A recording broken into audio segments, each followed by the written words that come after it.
तो अभी तक हमने बात की, जैसे अगर हमारे पास कोई रेजिस्टेंस है, उसके अक्रॉस हमने कोई बैटरी कनेक्ट कर दी, तो उसमें करंट फ्लो करेगा, एक वोल्टेज होगी, इसका कुछ रेजिस्टेंस होगा, कितना करंट फ्लो करेगा, ओम्स लॉ से हम निकाल सकते हैं अगर एक ये मेटेलिक कंडक्टर है तो। ठीक। नाउ द थिंग इज, ये जो है ये बैटरी, इसके बारे में हमें डिस्कस करना है कि बैटरी क्या होती है। ठीक है।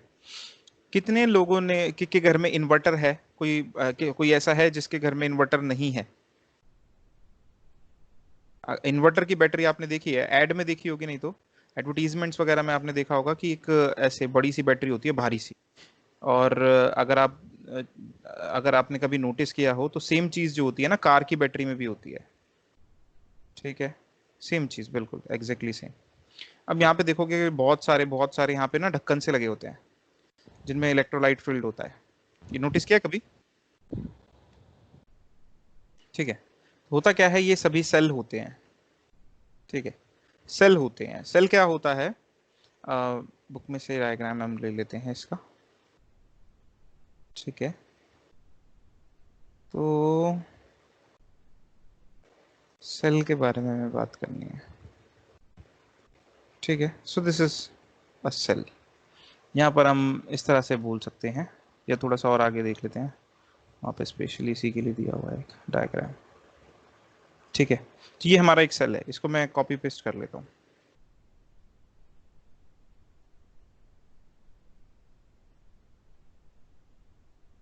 देखिए जरा यहाँ पर, ये जो होता है ना, क्या होता है, एक सॉल्यूशन होता है इलेक्ट्रोलिटिक यहाँ पर। ठीक है। इसको हम इलेक्ट्रोलाइट बोलते हैं, एक सॉल्यूशन होता है, सॉल्ट सॉल्यूशन होता है ये।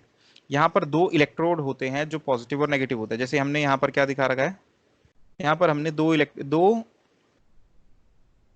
टर्मिनल्स दिखा रहे हैं, दो एंड्स दिखा रखे हैं बैटरी के। ठीक है। जिनमें आप कनेक्ट कर सकते हो। जैसे अगर हमारे पास नॉर्मल बैटरी की हम बात करें तो एक टर्मिनल, एक एंड ये हो गया और दूसरा एंड ये हो गया। जब हम इंसर्ट करते हैं कोई टॉय को चलाने के लिए, या फिर हमारे पास सेल मतलब ये सब है, वॉल क्लॉक हैं, ये सब चीजें हैं, तो उनको चलाने के लिए जब हम सेल इंसर्ट करते हैं तो ये दोनों एंड्स को हम यूज करते हैं। ठीक है। ये टर्मिनल्स हो गए इसके, ये पॉजिटिव टर्मिनल हो गया, ये नेगेटिव टर्मिनल हो गया।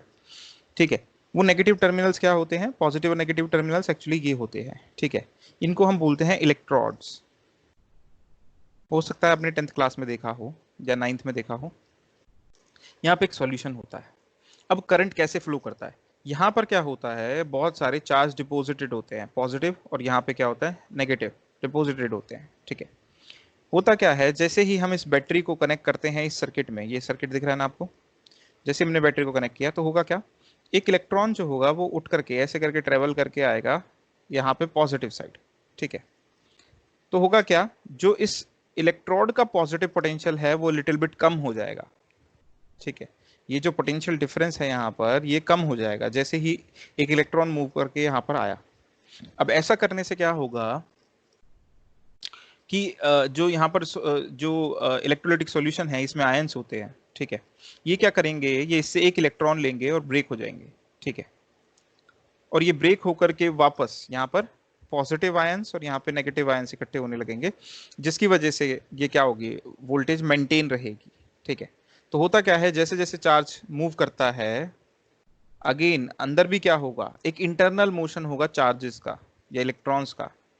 ठीक है। जिसकी वजह से ये जो पोलैरिटी है या ये पॉजिटिव और नेगेटिव पोटेंशियल जो हैं इलेक्ट्रोड्स की, ये मेंटेन रहते हैं। अब होता क्या है, मोशन, कंप्लीट मोशन कैसे होगा, तो करंट जो है या इलेक्ट्रॉन की अगर हम बात करें तो वो यहाँ पर एंटी क्लॉकवाइज ऐसे मूव कर रहा है। अब सेम इसी तरह से ये बैटरी के अंदर भी मूव करता है। तो मैंने पहले बताया था कि बैटरी के अंदर अगर आप बात करो तो पॉजिटिव से नेगेटिव की तरफ जाता है इलेक्ट्रॉन, और अगर सर्किट में बाहर की तरफ देखो आप, तो इलेक्ट्रॉन जो होता है वो नेगेटिव से पॉजिटिव की तरफ अट्रैक्ट होता है और जाता है। ठीक है।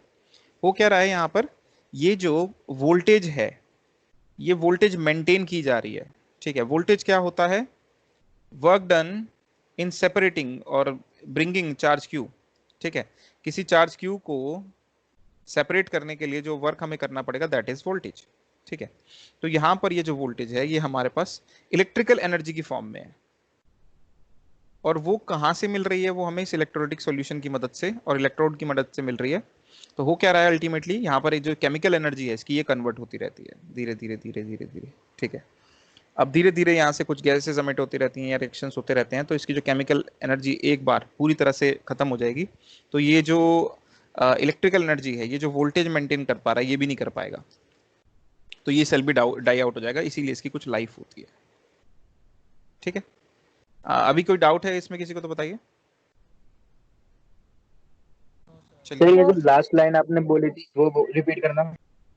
मैं ये बोल रहा हूँ कि जैसे ये इलेक्ट्रोलाइटिक सॉल्यूशंस है ना, ठीक है, अब जैसे ये वर्किंग होती रहती है ना, तो यहाँ से कभी कुछ फ्यूम्स निकल रहे हैं या गैसेस एमिट हो रही हैं, या मतलब ये एक्चुअली डिपेंड करता है टाइप्स ऑफ सेल पे। ठीक है, हमारे पास कई तरह के सेल होते हैं, ड्राई सेल होता है, जैसे एक जिंक का होता है, बहुत सारे सेल होते हैं, ठीक है, तरह तरह के होते हैं। तो इसकी क्या होती है, इसके अंदर जो limited amount of chemical energy he store कर सकते हैं ना हम यहाँ पे। ऐसा थोड़ी है कि यहाँ पे इनफाइनाइट केमिकल एनर्जी स्टोर्ड है इस अरेंजमेंट में। तो होता क्या है, जैसे ही हम ये बैटरी खरीद के लाए, ये वोल्टेज मेंटेन्ड है, जैसे ही हमने इसको इंसर्ट करा किसी सर्किट में, तो होगा क्या, ये रिएक्शन शुरू हो गया, केमिकल जो एनर्जी है वो कन्वर्ट होनी शुरू हो गई इलेक्ट्रिकल में, ठीक है, वोल्टेज की फॉर्म में। और धीरे धीरे धीरे धीरे धीरे ये एनर्जी क्या हो जाएगी, डाई आउट हो जाएगी, खत्म हो जाएगी, यहाँ से केमिकल एनर्जी पूरी तरह से कन्वर्ट हो जाएगी इलेक्ट्रिकल एनर्जी में। और ये इलेक्ट्रिकल एनर्जी हम बाहर यूज कर रहे हैं, लाइट के लिए या फिर फैन के लिए या फिर कुछ हीटिंग एलिमेंट के लिए, या जो भी हम यूज कर रहे हैं उसके लिए हम यहाँ पर यूज कर रहे हैं इसको। ठीक है, तो again there is a flow of energy. ठीक है, एनर्जी ऐसा नहीं है क्रिएट हो रही है या डिस्ट्रॉय हो रही है, there is a flow of energy. समझ में आया मोहित? Yes sir. ठीक है, अब होता क्या है, ध्यान से सोचो इस बात को जरा।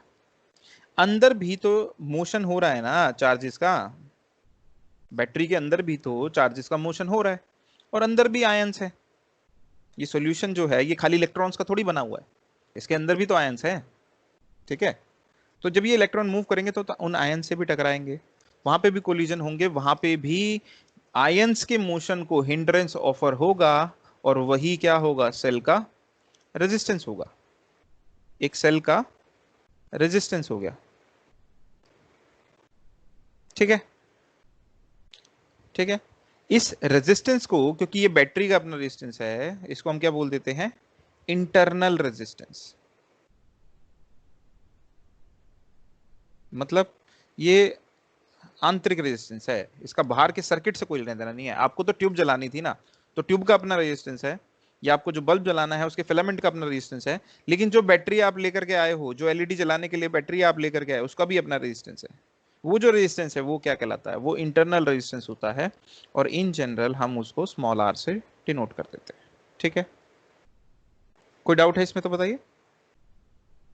No sir. ठीक है, अब देखिए जरा होता क्या है, बैटरी और सेल में क्या डिफरेंस होता है। बैटरी और सेल में ये डिफरेंस होता है कि सेल को हम सिंगल एक इससे रिप्रेजेंट करते हैं। इसका मतलब क्या होता है, एक सेल। ठीक है, आपने कहीं कहीं हो सकता है देखा हो कि कभी कभी ना हम ऐसे शो करते हैं, बहुत सारे शो कर देते हैं, और इसके बाद यहाँ पर क्या लगा देते हैं, बल्ब लगा देते हैं फिलामेंट ऐसे करके। ठीक है, अगर आपने देखा हो तो कई बार बैटरी को ना इस तरह से कई सारे मल्टीपल इससे शो किया जाता है, आपने शायद 10th क्लास की बुक में होगा मेरे ख्याल से ये। ठीक है, और ये क्या है, ये बैटरी है। बैटरी क्या होती है, कलेक्शन ऑफ सेल होती है, कॉम्बिनेशन ऑफ सेल हो गई, बहुत सारे सेल्स को मिला करके हम क्या कर सकते हैं, बैटरी बना सकते हैं। ऐसा क्यों करते हैं, देखो जरा, अगर हमें 5 वोल्ट की बैटरी है चाहिए, और इंडिविजुअल सेल जो है वो 1 वोल्ट प्रोड्यूस करता है, तो हम क्या करते हैं, उन सबको 5 ऐसे सेल क्या करेंगे, सीरीज में ऐड कर देंगे, जिसकी वजह से टोटल पोटेंशियल डिफरेंस आपको कितना मिल जाएगा, 5 वोल्ट मिल जाएगा। मैंने आपको बताया था, शायद मोहित ने डाउट पूछा था एक, तो मैंने उस वक्त डिस्कस किया था ये चीज। अभी हम थोड़ी देर में देखेंगे भी कि जब भी हम इस तरह से, मतलब अगर कई सारे सेल को ऐसे हम कनेक्ट करते हैं, नेगेटिव से पॉजिटिव प्लेट, पॉजिटिव फिर नेगेटिव से पॉजिटिव, नेगेटिव से पॉजिटिव, ऐसे कनेक्ट कर देते हैं, तो इनकी जो वोल्टेज होती है वो क्या हो जाती है, ऐड हो जाती है। तो मान लो अगर एक की वोल्टेज 2 वोल्ट थी, एक की 3 वोल्ट थी, एक की 5 वोल्ट थी, एक की 7 वोल्ट थी, तो कितनी हो जाएगी टोटल, 5 5 10 और 7 17 वोल्ट। तो यहाँ पर ये टोटल टोटल पोटेंशियल अगर आप यहाँ पे कैलकुलेट करते हो तो कितना मिल जाएगा आपको, 17 वोल्ट मिल जाएगा। तो ये क्या है, बैटरी है। बैटरी कैसे बनी हुई है, यहाँ पे इंडिविजुअल सेल से मिलकर के ये बनी हुई है। ठीक है, ठीक है, तो जो बैटरी हम लेकर के आते हैं वो जनरली आइडेंटिकल सेल की होती है।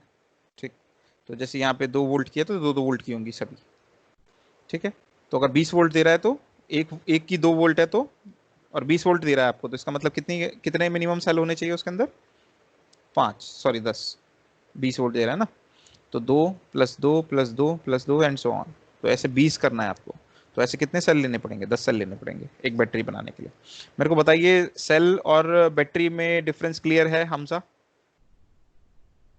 राहुल? हाँ भैया। हमसा क्लियर है? ठीक है, यस सर। चलो अब देखो जरा, अब ये वोल्टेज यहाँ पर अगर हम सेल की टर्म्स में देखें, यहाँ पर एक काम करो, इस डायग्राम को मैं कर लेता हूँ कॉपी। सोच के देखो जरा, अगर हम इसको कंसीडर कर रहे हैं, इस सेल को कंसीडर कर रहे हैं यहाँ पर, तो होगा क्या? इसका कुछ पॉजिटिव पोटेंशियल है, इसका नेगेटिव पोटेंशियल है। इस वाले इलेक्ट्रोड की और इस वाले इलेक्ट्रोड की लेंथ सेम हो सकती है या अलग अलग भी हो सकती है, डजेंट मैटर। लेकिन पॉजिटिव को हम हमेशा बड़ा और छोटे को, इसको दूसरे नेगेटिव इलेक्ट्रॉन को नेगेटिव छोटे से डिनोट करते हैं, ताकि हमें पता चल जाए पोलैरिटी के बारे में। दूसरी चीज, जितना इनके अक्रॉस वोल्टेज होगी, ठीक है, जितना इनके अक्रॉस वोल्टेज होगी, अच्छा चलो एक काम करते हैं, यहां पर हम क्या लगा लेते हैं। अब ये आपसे मैं क्वेश्चन कर रहा हूं, मेरे को बताना, ठीक है। अगर इसके ऊपर लिखा है 20 वोल्ट्स, ठीक है, जैसे ही तुमने इसे बल्ब से कनेक्ट किया जिसका रेजिस्टेंस है 5 ओम, तो मुझे बता सकते हो क्या कितना करंट फ्लो करेगा? क्या 20/5 और ये 4 एम्पियर करंट फ्लो करेगा कि नहीं करेगा? यहाँ पे कि होगा क्या, यहाँ पे 20 वोल्ट जो हम एक्सपेक्ट कर रहे हैं वो तो ठीक है, 20 volt okay, potential difference 20 volt है, लेकिन इस सेल का अपना इंटरनल रेजिस्टेंस भी तो है। सपोज कीजिए वो था मे बी, सपोज कीजिए 1 ओम, ठीक है, ये क्या है? इंटरनल रेजिस्टेंस है। तो ये भी तो हमें देखना पड़ेगा ना, इसकी वजह से भी तो हिंड्रेंस ऑफर हो रहा है इलेक्ट्रॉन के फ्लो को। तो ओवरऑल कितना हो गया रेजिस्टेंस? 6 ओम हो गया। तो करंट कितना आएगा एक्चुअल में? आपका जो सही करंट कितना होगा, वो होगा आपका 20/5 + 1, ठीक है।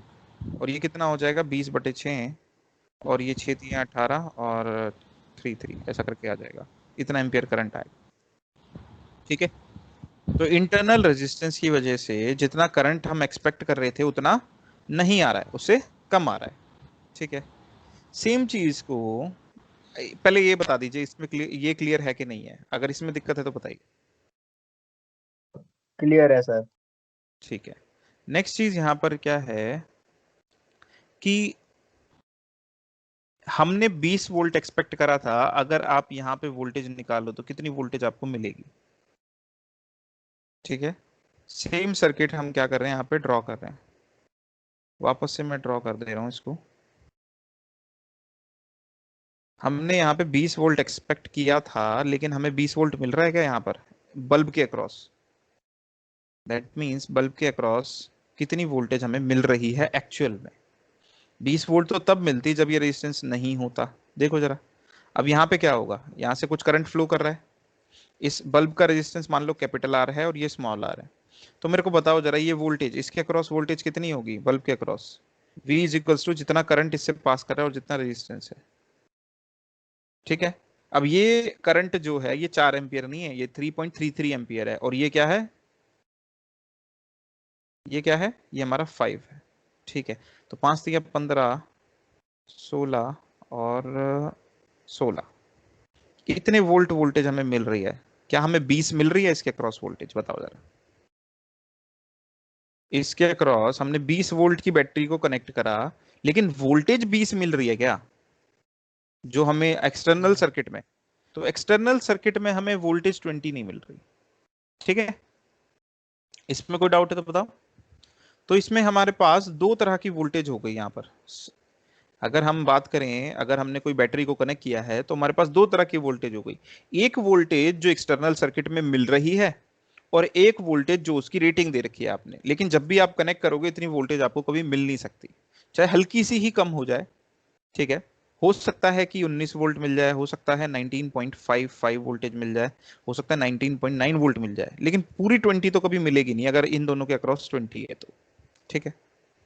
अब ये जो होती है ना एक्चुअल पोटेंशियल डिफरेंस, ठीक है, जो इलेक्ट्रोड के बीच का होता है, इसको हम बोलते हैं ई, और इसका नाम होता है ईएमएफ।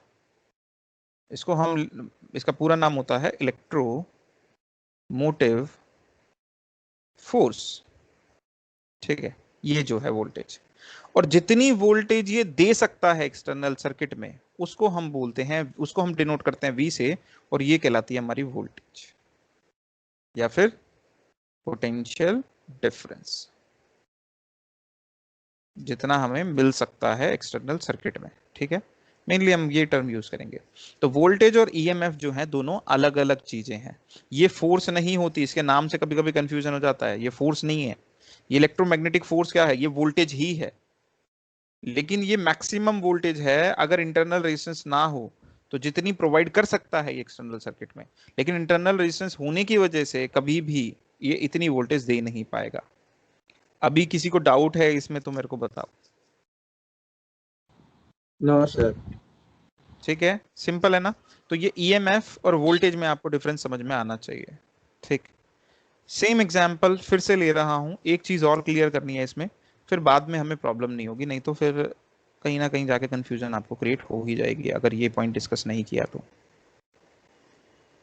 ठीक है, देखो जरा, ये कितना था, R इज इक्वल्स टू 5 ओम, ये कितना है, R इज इक्वल्स टू 1 ओम, ये कितना है 20 वोल्ट।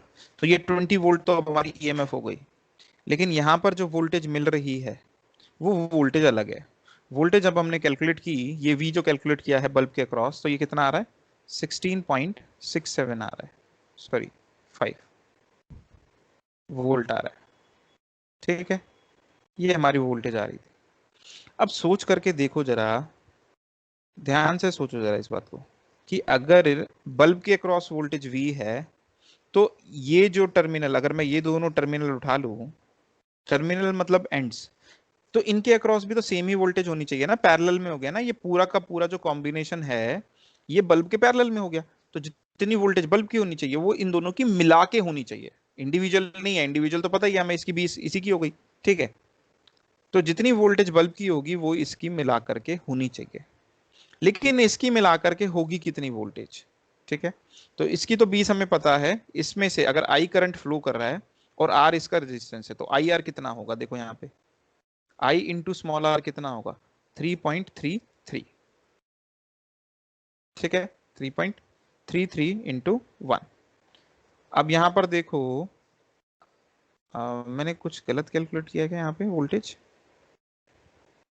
करंट 6-18, नहीं ठीक है, इतना ही होगा ना ये वोल्टेज। एक बार इसको कैलकुलेट करके बताओ जरा। तो आई आर कितना हो गया हमारे पास, इतना हो गया। तो यहाँ पर ये वोल्टेज कितनी हो गई, देखो जरा, ये वोल्टेज जो हो गई ईएमएफ माइनस आई आर होती है। ठीक है, यहाँ कितना है 20, और यहाँ पे कितना ले लिया आपने 3.33 हो गया ये तो वोल्ट्स। तो कितना बचा आपके पास 17, 16.67 बचा। ठीक है, ऑलमोस्ट उतना ही आ रहा है, वो बस हमने जो अप्रोक्सीमेशन ले रखे हैं वो उसी की वजह से हो रहा है। चलो तो ठीक है, तो बेसिकली हो क्या रहा है, जो एक्चुअल में वोल्टेज आपको मिलती है बाहर सर्किट में, जब कोई एलिमेंट आप कनेक्ट करते हो, ये जो वोल्टेज आपको मिल रही है, ये वोल्टेज किसके द्वारा गिवन है, जो आपकी एक्चुअल रेटेड है माइनस आई आर। ठीक है, तो E और V में ये रिलेशन होता है, बहुत ही इंपॉर्टेंट रिलेशन है, ये आपको याद रखना है। कोई डाउट है तो मुझसे पूछ लो अभी, नहीं तो कंफ्यूजन रह जाएगी लाइफ टाइम के लिए। अगर इन दोनों में डिफरेंस क्लियर ना हो तो एक चीज तो ये होनी चाहिए कि इन दोनों में डिफरेंस क्लियर होना चाहिए, क्यों है ये डिफरेंस ये समझ में आना चाहिए, और जो तीसरी चीज है वो इन दोनों का रिलेशन निकलना चाहिए। ठीक है, आगे हम देख लेंगे कि माइनस का साइन क्यों लगाया है। वैसे तो हमें अभी तो हमें पता चल रहा है कि ये 16.65 है, तो उसके अकॉर्डिंग यहाँ पे माइनस का साइन ही होना चाहिए, पर अभी हम किरचॉफ्स लॉ देखेंगे तो वहां पता चल जाएगा कि माइनस साइन क्यों लगाया है। ठीक है, अभी कोई डाउट है तो बता दो। ठीक है, तो तीन चीजें हमारे पास क्लियर हो गई हमें। कुछ डाउट है क्या किसी को? No sir. चलो सर इसे एक बार दोबारा छोटे से में जल्दी से बता दो। हाँ, देखो जरा, सबसे पहले सेल और बैटरी का डिफरेंस, जो पॉइंट्स की फॉर्म में मैं बता देता हूँ एक एक दो दो सेंटेंस में, कि होता क्या है कि हमारे पास जो सेल होता है या जो हम डीसी बैटरी जिसको हम बोलते हैं, वो क्या करता है, केमिकल एनर्जी को इलेक्ट्रिकल में कन्वर्ट कर रहा है। ठीक है, अब होता क्या है कि यहाँ पर इसके अक्रॉस कुछ पोटेंशियल डिफरेंस होता है इलेक्ट्रोड के अक्रॉस, और वो मेंटेन करने के लिए हम केमिकल एनर्जी जो होती है सेल की यूज करते रहते हैं। ठीक है, नेक्स्ट, जितनी वोल्टेज, अब सेल और बैटरी के बीच का डिफरेंस है। नेक्स्ट पॉइंट, सेल क्या होता है, सिंगल इंडिविजुअल हो गया सेल, और बैटरी क्या हो गया, कलेक्शन ऑफ सेल हो गया, कंबाइन करके टोटल वोल्टेज को बढ़ाने के लिए हम नंबर ऑफ सेल्स ले लेते हैं। ठीक है, नेक्स्ट, ठीक है, सेल और बैटरी में डिफरेंस क्लियर हो गया। अब अगर हम किसी सेल की बात करें तो उसमें भी क्योंकि आयंस का मोशन है और वो भी हिंडर होगा, तो इसका भी अपना रेजिस्टेंस होता है जिसको हम बोल देते हैं इंटरनल रेजिस्टेंस। क्लियर। अब इस इंटरनल रेजिस्टेंस की वजह से जितनी वोल्टेज ये एक्सटर्नल सर्किट में दे सकता है, अगर ये नहीं होता, उससे कम दे पाएगा अब। ठीक है, ये हमने देख लिया कि वोल्टेज जो है वो कम दे पा रहा है। अब ये कितनी दे पा रहा है, थोड़ी सी कम हो गई। ठीक है, तो जो रेटेड है और जो ये दे पा रहा है एक्सटर्नल सर्किट में, वो अलग अलग है। ठीक है, किस वजह से चेंज आया, इंटरनल रेजिस्टेंस की वजह से चेंज आया। दोनों के अलग अलग नाम है, जितनी मैक्सिमम ये प्रोवाइड कर सकता है वो हो गई ईएमएफ, लेकिन इतनी कभी दे नहीं पाएगा। एक्सटर्नल सर्किट को जो मिल रही है वो हो गई वी। अब इनको रिलेट कैसे करें, तो हमने देखा कि जितनी वोल्टेज इसके अक्रॉस है उतनी ही इस कॉम्बिनेशन के अक्रॉस होनी चाहिए, उससे हमने निकाल के देखा और उससे हमने फाइंड आउट कर लिया। ये मैंने एक न्यूमेरिकल प्रोसीजर को फॉलो करते हुए आपको रिलेशन समझाने की कोशिश करी है कि V इज इक्वल्स टू क्या होता है, E माइनस आई आर ही होता है। ठीक है, तो लास्ट चीज क्या है, इनके बीच का रिलेशन है, और ये भी लिख सकते हो आप, E is equals to V plus I R होता है। ठीक है, क्लियर है। And the very last point yes is sir, yes. V जो एक्सटर्नल सर्किट को ये दे पा रहा है, ये डिपेंडेंट है करंट कितना ड्रॉ हो रहा है यहाँ पे। अगर ये करंट ज्यादा ड्रॉ होगा तो आई आर ड्रॉप ज्यादा होगा, तो ये वोल्टेज कम मिलेगी। ये भी ध्यान रखना, बैटरी से जितना ज्यादा करंट हम ड्रॉ करते हैं ना, उतनी कम वोल्टेज एक्सटर्नल सर्किट में मिलती है। मतलब आप, सिंपल लैंग्वेज में समझाता हूँ, आप लेके आए 5 वोल्ट की बैटरी, आपने इसको कनेक्ट किया एक्सटर्नल सर्किट में, मुझे नहीं पता क्या कनेक्ट किया है। ठीक है, अब हुआ क्या, ये कनेक्ट करने से ये मान लो 1 एम्पियर करंट ड्रॉ कर, सॉरी चलो एक, अभी तो हाइपोथेटिकल बात कर रहे हैं, 1 एम्पियर ले लेते हैं, 1 एम्पियर करंट ड्रॉ कर रहा है। ठीक है, सेम ये 1 है। अब आपने दूसरा बक्सा कनेक्ट करा, बक्सा मतलब यहाँ पे कोई बल्ब हो सकता है, कोई एलईडी हो सकती है, कुछ भी हो सकता है, मोटर हो सकती है छोटी सी, कुछ भी हो सकता है। ये 2 है, इसको कनेक्ट करने से 2 एम्पियर करंट आपको मिल रहा है। तो क्योंकि यहाँ पे करंट बढ़ गया है, इसका मतलब यहाँ पे जो वोल्टेज बाहर मिल रही है ये घट गई होगी, अगर इसका अपना कुछ इंटरनल रेजिस्टेंस है। अगर हम मान के चल रहे हैं इसका कुछ इंटरनल रेजिस्टेंस है, तो जो वोल्टेज बाहर मिल रही है वो घट जाएगी। क्यों, क्योंकि V जो होती है वो E माइनस आई आर होती है।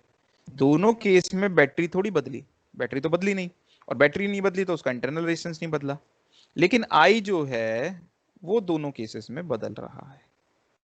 ठीक है, बाकी सब कुछ सेम है। तो अगर I बढ़ गया है तो V घट जाएगा।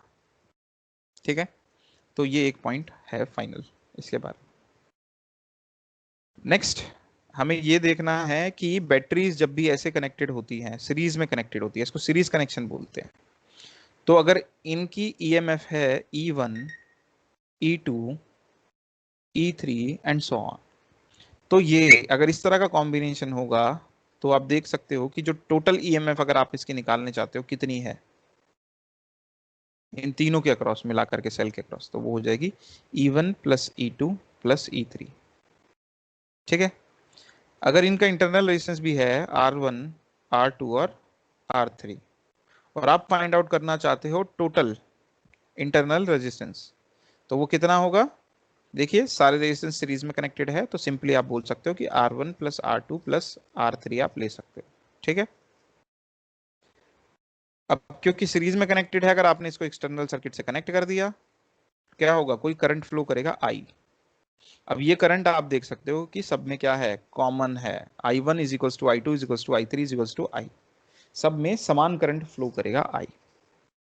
ठीक है, तो अगर आप पहली बैटरी के क्रॉस वोल्टेज निकालना चाहते हो V1, या दूसरी के क्रॉस निकालना चाहते हो V2, या तीसरी के क्रॉस निकालना चाहते हो V3, तो कैसे निकालोगे, V1 is equals to E1 minus I R1, V2 निकालना चाहते हो तो E2 माइनस IR2, और V3 अगर निकालना चाहते हो तो E3 माइनस IR3 हो जाएगा। सिंपल है, वही चीजें जो हम बोल रहे हैं उसको वापस बस मैं लिख के दिखा रहा हूँ, अलग कुछ नहीं है इसमें। जो चीजें हमने अब तक डिस्कस करी हैं वही बस मैं इक्वेशन की फॉर्म में लिख के दिखा रहा हूँ आपको, ठीक है। लेकिन अलग कुछ नहीं है इसमें। आपको सिर्फ और सिर्फ अगर इतना भी याद है ना, दो तीन चीजें बस में, अगर मैं अब तक जो हमने डिस्कशन किया है उसमें से जो मोस्ट इंपॉर्टेंट चीज है वो ये है कि आपको ये रिलेशन पता होना चाहिए कि E जो होती है वो V प्लस IR होता है, ठीक है। और ये पता होना चाहिए कि अगर ऐसे कनेक्ट कर दिया तो E1 plus E2 plus E3 ऐसे ऐसे करके आपका होता चला जाएगा, और रेजिस्टेंस क्या होगा, R1 plus R2 plus R3 हो जाएगा। बस ये दो इन्फॉर्मेशन से काम चल जाएगा। लेकिन उससे ना समझ में नहीं आता इतना बता देने से, खाली इतने में फिर तुम्हें पता ही नहीं चलेगा, कुछ भी बोले जा रहा हूँ मैं। रटोगे कैसे ऐसी चीजों को, तो ऐसे तो फिर पता हर चीज रटनी पड़ जाएगी। तो उसके पीछे का बैकग्राउंड हम एक्सप्लेन कर रहे हैं, ठीक है। तो ये हमारे पास हो गया V1 plus V2 plus V3 का फॉर्मूला, ठीक है। अब सोचो, एक कंफ्यूजन हो सकता है आपके दिमाग में हो कि अगर मैं बाई चांस बैटरी को ऐसे कनेक्ट कर दूं तो क्या होगा, ठीक है। तो जब आप ओवरऑल वोल्टेज निकालोगे या ओवरऑल EMF निकालोगे तो वो सब्ट्रैक्ट हो जाएगी इस केस में। अब अगर आप रिजल्टेंट EMF निकालना चाहते हैं तो वो इन दोनों का सब्ट्रैक्शन हो जाएगी, ठीक है। अगर इनका नेगेटिव नेगेटिव से कनेक्टेड है तो इस तरह से सब्ट्रैक्ट हो जाएगा। व्हाट अबाउट इंटरनल रेजिस्टेंस, अगर E1 का इंटरनल रेजिस्टेंस R1 है और E2 का इंटरनल रेजिस्टेंस R2 है, तो इंटरनल रेजिस्टेंस टोटल कितना होगा, वो R1 प्लस R2 ही होगा। क्यों होगा, क्योंकि सीरीज में कनेक्टेड है, सीरीज में कनेक्टेड है। अब सीरीज में कनेक्टेड है तो रेजिस्टेंस तो ऐड ही होगा ना, ये चाहे जैसे जो भी होता है। अगर आप इंडिविजुअल वोल्टेज निकालना चाहते हैं V1 और V2 तो वो क्या होंगी, वो तो यही होंगी फिर से। V1 क्या होगा, E1 माइनस IR1, और V2 is equal to E2 minus IR2, ठीक है, विद रिस्पेक्टिव पोलैरिटी, ठीक है ना। यहाँ पे पॉजिटिव ही मिलेगा आपको, यहाँ पे नेगेटिव मिलेगा इस वाली बैटरी के लिए। इस वाली बैटरी की जब हम बात करें तो यहाँ पे पॉजिटिव और यहाँ पे नेगेटिव मिलेगा, ठीक है। तो जो भी आपकी वोल्टेज आती है V2 और V1, अगर टोटल वोल्टेज निकालना चाहते हैं तो V1 माइनस V2 कर देंगे या V2 माइनस V1 कर देंगे, फर्क नहीं पड़ता उससे। पोलैरिटी चाहिए आपको। ये तो था सीरीज में जब कनेक्टेड होंगे सेल्स। अगर सेल्स को हम पैरेलल में कनेक्ट कर दे तो क्या होगा, ठीक है। सेल्स को अगर हम पैरेलल में अगर इस तरह से कनेक्ट कर दे तो क्या होगा। तो हम टाइम सेव करते हैं, डायग्राम बना लेते हैं। अगर स्पीड फास्ट लगे ना, अब मेरे को तो बता देना है, क्योंकि पहले जो डिस्कशन हम कर रहे थे वो जरूरी था समझने के लिए, अंडरस्टैंडिंग बनाने के लिए। लेकिन अब हम थोड़ा सा स्पीड पकड़ सकते हैं टॉपिक फिनिश करने के लिए। तो अगर हम इसकी बात करें तो यहाँ पर क्या दिया हुआ है, E1 और E2 क्या किए हुए हैं, आपको पैरेलल में कनेक्ट करके दे रखे हैं, ठीक है। आपको क्या करना है यहाँ पे, आपको यहाँ पे देखो ये बताना है, नीचे एक और सर्किट दे दिया, आपको इसका इक्विवेलेंट बताना है। जैसे हमने अभी भी तो इक्विवेलेंट बताया था ना, कि इस पूरे का मिला के EMF कितनी होगी, इस पूरे का मिला के रेजिस्टेंस कितना होगा, इस पूरे का मिला करके करंट कितना होगा, I1 हो गया, ठीक है, चलो कोई दिक्कत नहीं। सिमिलरली यहाँ पर दो सेल दिखा दिए पैरेलल में दिए हुए हैं, इनका कुछ इंटरनल रेजिस्टेंस है R1 और R2 यहाँ पे शो कर रखा है। अगर ये ऐसे दे रखा है तो यहाँ पे क्या होगा, I करंट अगर ऐसे जा रहा था, मान लो खुद सोचो ये बात, अगर I ऐसे जा रहा था तो I1 और I2 दोनों ब्रांच में अलग अलग करंट जा रहा होगा, ठीक है। और ये जो टोटल करंट है ये I के बराबर होना चाहिए, जैसे हमने पहले भी डिस्कस किया है। जितना ये करंट है वही तो दो पार्ट में डिवाइड हो जाएगा ना, और बाद में जाकर के क्या होगा, यही दोनों करंट जो है मिल करके वापस I बना देंगे, ठीक है। तो ये हमने इस तरह से अरेंजमेंट शो कर दिया। कहने का मतलब ये है कि हमने क्या करा था, दो बैटरीज को पैरेलल में कनेक्ट किया है। अभी मैं सिंगल शो कर रहा हूँ लेकिन बोल बैटरी ही रहा हूँ, ठीक है। सॉरी, इसका EMF E1 था, इसका E2 था, इसका इंटरनल रेजिस्टेंस R2 है, इसका इंटरनल रेजिस्टेंस R1, ठीक है। हमने क्या करा, इनको कनेक्ट कर दिया, और ये जो कनेक्शन है ये किसी एक्सटर्नल सर्किट से कनेक्ट कर दिया। अब यहाँ पे क्या कनेक्ट करा है, क्या करना है, मतलब ही नहीं है उस चीज से हमें, क्योंकि उस चीज को हमें डिस्कस ही नहीं करना है। एक्सटर्नल सर्किट की जानकारी हमें चाहिए ही नहीं, खामखा उसको कॉम्प्लिकेट करना क्यों है, तो इसलिए यहाँ पर ये नहीं शो किया है। सिर्फ कितना शो किया है, यहाँ तक ये टर्मिनल शो किया। अब होगा क्या, ये दोनों पॉजिटिव टर्मिनल है ना, तो करंट तो यहीं से निकल रहा होगा, तो टोटल करंट अगर आई निकल रहा है तो हमने मान लिया कि सपोज करो इसमें I1 था, ये वाली बैटरी I2 करंट दे रही थी, तो टोटल मिला के आई हो गया। अब यहाँ से आई जाएगा तो घूम करके यहाँ से भी तो आई ही आएगा वापस, और इस ब्रांच में तो पूरे में I1 करंट ही रहेगा, I2 ही रहेगा। ऐसे करके शो कर दिया। अब इसको क्या करना है, इसका इक्विवेलेंट शो करना है। इक्विवेलेंट शो करने का मतलब ये जो पूरा सर्किट यहाँ पे हमने ड्रॉ किया हुआ है, इसको रिप्लेस करना है एक बैटरी से जिसकी ईएमएफ ई है, या ई इक्विवेलेंट है जो तुम बोलना चाहो, और उसका इक्विवेलेंट रेजिस्टेंस कितना है, आर इक्विवेलेंट है। ठीक है, तो ये ई इक्विवेलेंट कितना होगा और आर इक्विवेलेंट कितना होगा, ये हमें बताना है। इसमें कोई डाउट है तो बताइए। No sir. अब इन दोनों के रिलेशन निकालने के लिए हमें करना क्या है, हमें ये इंफॉर्मेशन ही तो यूज करनी है ना जो हमारे पास है अभी। एडिशनल थोड़ी ना इंफॉर्मेशन कुछ मान सकते हैं अब हम यहाँ पे। ठीक, अब ये इंफॉर्मेशन क्या गिवन है, इंफॉर्मेशन सोच के देखो जरा। जो चीज हम बोल जाते हैं वो लिख भी तो सकते हैं ना इक्वेशन की फॉर्म में। Sorry, I is equal to I1 plus I2, ये होगा कि नहीं होगा? ठीक है, और दोनों की वोल्टेज, दोनों के अक्रॉस वोल्टेज, दोनों ब्रांच के अक्रॉस वोल्टेज V होगी कि नहीं होगी, देखो जरा। मतलब V जो है वो E1 माइनस I1 R1, और V जो है वही E2 माइनस I2 R2 होगा कि नहीं होगा, बताओ। ठीक है, आपको क्या निकालना था, आपको E इक्विवेलेंट निकालना है और R इक्विवेलेंट निकालना है, आई थोड़ी निकालना है। आई तो चेंज हो जाएगा जैसे ही आपने इस बैटरी को जिस जिस जगह पे जिस रजिस्टर से कनेक्ट करते रहोगे उसके हिसाब से करंट तो चेंज हो जाएगा। तो करंट की तो बात ही नहीं करती, वोल्टेज फिक्स रहती है ना। तो हम तो वोल्टेज और रेजिस्टेंस में, इंटरनल रेजिस्टेंस में इंटरेस्टेड है। तो देखो जरा यहाँ से इन दोनों इक्वेशन से आप निकालो I1 और I2। ठीक है ना, यहाँ से I1 निकाल करके लिख दो, वो क्या हो जाएगा E1 minus V upon R1। ऐसे यहाँ से I2 निकाल के लिख दो, और वो दोनों इंफॉर्मेशन जो है यहाँ पे फीड कर देना। ठीक है, और उसके बाद हम फाइंड आउट कर सकते हैं ई इक्विवेलेंट कितना होगा।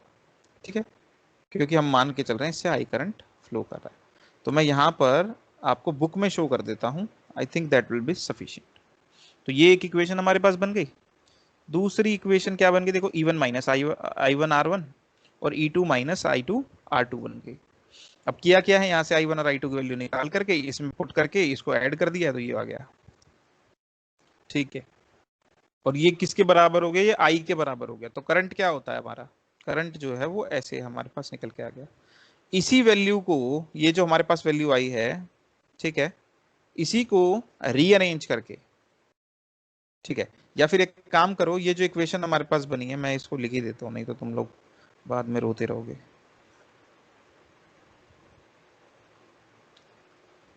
पहले मुझे ये बताओ कि ये क्लियर है, इसको, इसमें किसी को डाउट है तो बताओ।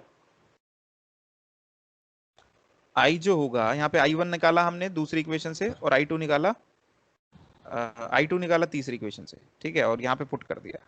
फिर हमने क्या करा है, E2 अपॉन R2 और E1 अपॉन R1 को इकट्ठा कर दिया, और V वाली जो टर्म थी V1 अपॉन में R1 और V2 अपॉन में R2 को, इन दोनों को इकट्ठा करके यहाँ लिख दिया। ठीक है, ये I के बराबर है। अब देखो हमारे पास आ क्या गया, I is equal to E1 upon में R1 प्लस E2 अपॉन में R2 माइनस V1 अपॉन में R1 प्लस 1 अपॉन में R2। ठीक है, ये आ गया रिलेशन आपके पास। यहां से V निकाल लो, V कैसे निकलेगा, V is equal to I minus E1 upon R1 plus E2 upon में R2। सॉरी, ये V निकालना है तो इसको उधर ले जाओ, I को इधर ले आओ। ठीक है, अब V के साथ जो है वो ये भारी भरकम टर्म भी थी, इससे क्या कर दो, डिवाइड कर दो।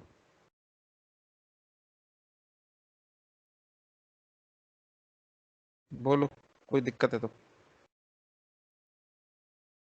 ठीक है, ठीक, ठीक है। अब इनको क्या करो, दो टर्म में तोड़ लो, डिनोमिनेटर को एक बार इस वाले की टर्म के साथ ले लो, एक बार I के साथ ले लो। तो E1 plus E2 over R2, यहाँ पे R1 है, और यहाँ पे क्या है 1 अपॉन में R1 प्लस 1 अपॉन में R2 है। ठीक है, और माइनस I, ठीक है, यहाँ पे क्या लिख सकता हूँ, 1 अपॉन में R1 प्लस 1 अपॉन में R2। बताओ ये लिख सकते कि नहीं लिख सकते। अब सोच के देखो जरा, इस इक्वेशन से कंपेयर करके देखो, E इज इक्वल्स टू क्या होता है, आई आर होता है, sorry V is equals to E minus I R होता है। इस इक्वेशन से कंपेयर करके देखो, अगर हम यहाँ पर E इक्विवेलेंट लिख दें, यहाँ पे R इक्विवेलेंट लिख दें, ये करंट क्या है जो टोटल बैटरी से पास कर रहा है, देखो जरा, ये वाला करंट क्या है, I है, ये E इक्विवेलेंट है, ये R इक्विवेलेंट है, ठीक है। तो हमारी ये इक्वेशन बन जाएगी कि नहीं बन जाएगी, सोच के देखो जरा। और V क्या हो जाएगा, कैपिटल V क्या हो जाएगा, कैपिटल V ये वोल्टेज है ना, इन दोनों का क्रॉस जो वोल्टेज है V, उतनी ही वोल्टेज इस कॉम्बिनेशन के अक्रॉस भी होगी, ठीक है। तो यहाँ पर हम इनको कंपेयर कर सकते हैं। अगर हम कंपेयर करें तो हम पाएंगे कि ये क्या हो गई हमारी E इक्विवेलेंट हो गई, और ये टर्म क्या हो गई हमारी R इक्विवेलेंट हो गई। ये क्या है, टोटल जो हमारा इक्विवेलेंट सर्किट है उसका करंट है, ये क्या है हमारा जो इक्विवेलेंट सर्किट है उसके अक्रॉस जो वोल्टेज है वो है, ये बैटरी के अक्रॉस।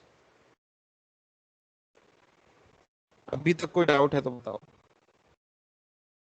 ठीक है। ये सेम ही होनी चाहिए ना, यहाँ पर जो वोल्टेज है वो इसके अक्रॉस होनी चाहिए। आरची समझ में आ रहा है? Yes sir.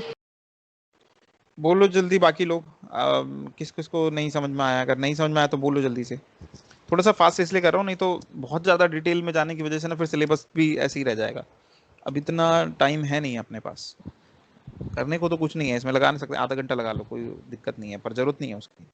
अगर डाउट है तो लगाएंगे टाइम, नहीं तो नहीं लगाएंगे। बताओ जल्दी से, हमजा समझ में आ रहा है, राहुल,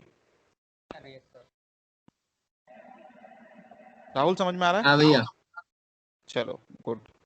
तो ये हो गया ई इक्विवेलेंट, ये हो गया। अब तुम यहाँ पे क्या कर सकते हो, R1 R2 को एलसीएम ले सकते हो, यहाँ पे भी एलसीएम लोगे तो क्या हो गया, R1 R2 कैंसिल आउट हो जाएंगे, डिनोमिनेटर में क्या बचेगा, R1 प्लस R2 बचेगा, यहाँ पे क्या होगा E1 R2 plus E2 R1 upon में R1 प्लस R2।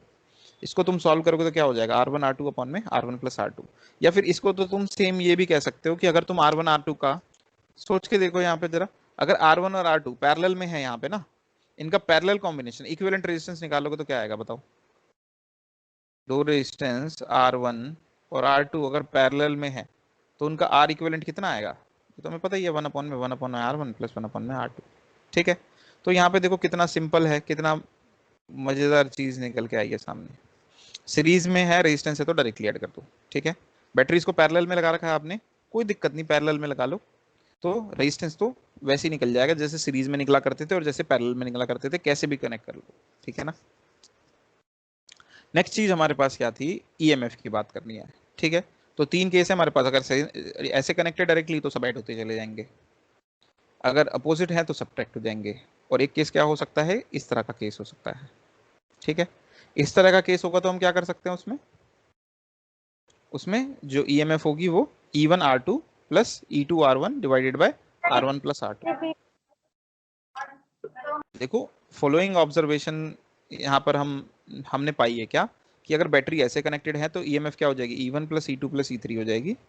अगर नेगेटिव से नेगेटिव कनेक्टेड है तो E1 माइनस E2 हो जाएगा। और अगर पैरेलल में कनेक्टेड है तो क्या हो जाएगा, E1 R2 E2 plus E2 R1 divided by R1 plus R2। देखो यहाँ, ठीक है, इसको सॉल्व करेंगे तो यही आ जाएगा। अगर हम रेजिस्टेंस की बात करें तो रेजिस्टेंस तो सीरीज में चाहे ऐसे कनेक्टेड हो बैटरी चाहे ऐसे कनेक्टेड हो, रेजिस्टेंस तो ऐड ही होगा। अगर हम पैरेलल की बात कर दें तो पैरेलल में क्या होगा, जैसे पैरेलल में रेजिस्टेंस कैलकुलेट होता था, इक्विवेलेंट रेजिस्टेंस वैसे कैलकुलेट हो जाएगा, और ऐसे हमें इक्विवेलेंट बैटरी मिल जाएगी।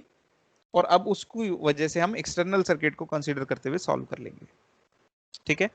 तो जैसे हमने अभी एक्सटर्नल सर्किट को, जैसे बहुत सारे रेजिस्टेंस लैंप वगैरह कनेक्टेड हैं बाहर सर्किट में, तो उसको सिंप्लीफाई करके एक रेजिस्टेंस हम निकाल लिया करते थे सॉल्व करने के लिए, ठीक है। अब क्या कह रहा है कि बैटरी बहुत सारी है और तरह तरह से कनेक्टेड है सपोज करो, और उनका इक्विवेलेंट बैटरी निकालनी है, तो अब हमने उनकी इक्विवेलेंट बैटरी निकालनी सीख ली।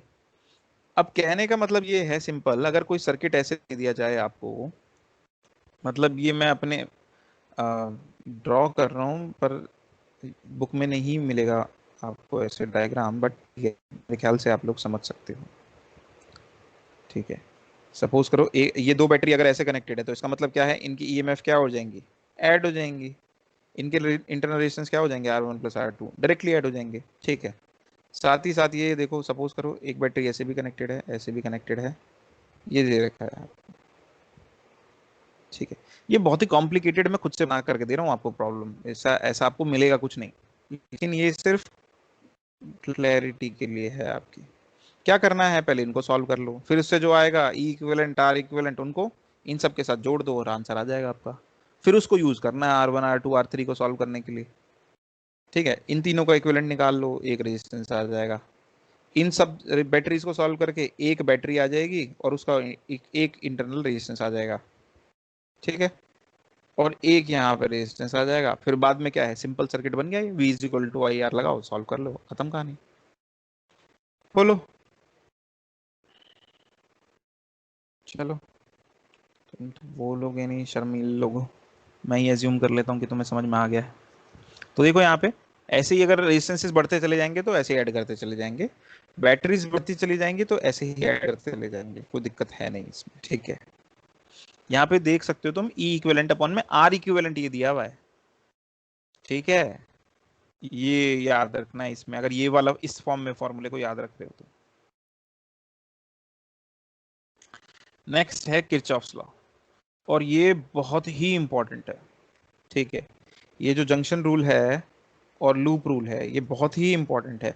और अगर आप में से कोई ईसी ब्रांच ले लिया है इलेक्ट्रिकल में, या फिर इलेक्ट्रिकल का कोई भी कोर्स ले लिया, या इलेक्ट्रिकल इंजीनियरिंग आपने ले ली, तो वहां पे किरचॉफ्स लॉ के बिना तो कुछ भी नहीं होगा, समझ ही नहीं आएगा कुछ भी। तो बैटरीज का जो डिस्कशन था वो खत्म हो गया, उससे पहले एक्सटर्नल सर्किट का हम डिस्कशन कर चुके हैं। अब हमारा जो डिस्कशन है वो किस पर है, बोलो। अब हमें किरचॉफ्स लॉ चाहिए।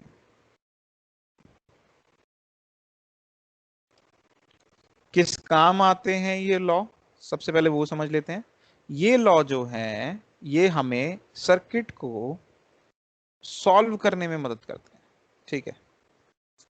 तो आपने क्या करा, बहुत ही भारी भरकम सा सर्किट ले लिया, यहाँ पे सपोज करो बहुत ही कॉम्प्लेक्स सा सर्किट ले लिया, तो हम क्या कर सकते हैं, किरचॉफ लॉ की मदद से उसको सॉल्व कर सकते हैं।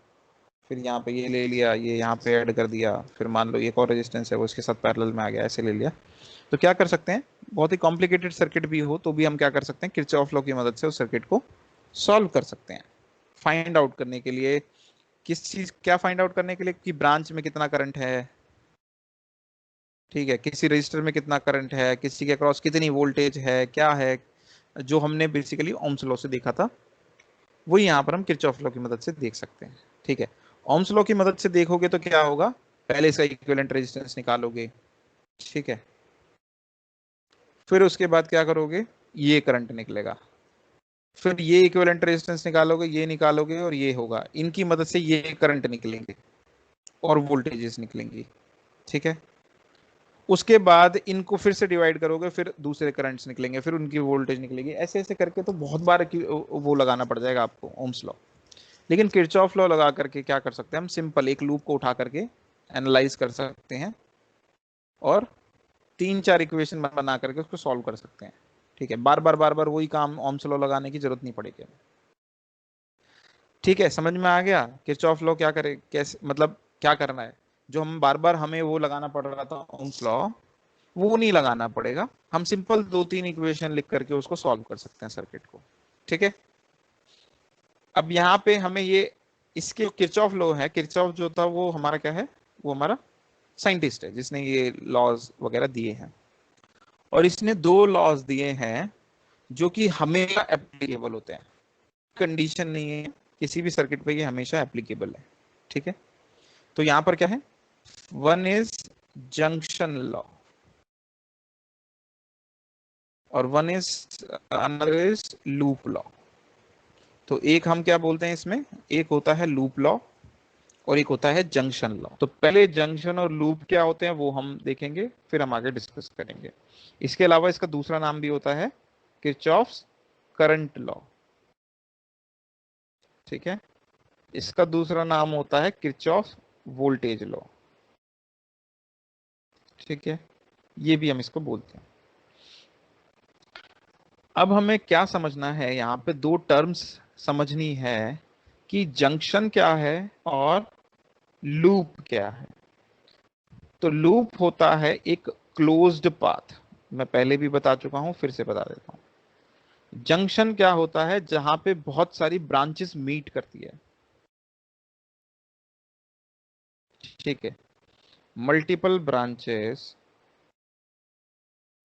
मीट, बहुत सारी ब्रांचेस जहां पे मिलती है, ठीक है। अभी हम एक एग्जांपल से क्लियर कर लेंगे, कोई डाउट है अभी तक तो पूछ लीजिए।